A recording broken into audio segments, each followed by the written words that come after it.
So, now we will discuss differences between interference and diffraction of light.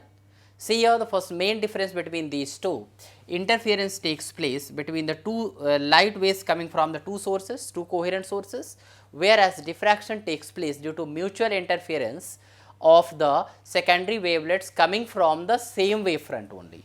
So, if you have got a same wavefront, its different parts act as the new source of the secondary wavelets and mutual interference takes place and diffraction pattern is obtained.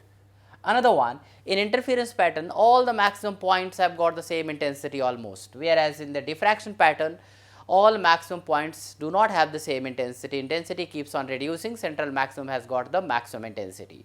Similarly, in the proper interference pattern, or you can say in the sustained interference pattern, all minima has got almost 0 intensity, whereas in the diffraction pattern it is not there, not necessary they have got the 0 intensity. In interference pattern, fringe width may or may not be equal, whereas in the diffraction pattern all the fringe width are unequal always here. So, these are the some differences between the interference and diffraction.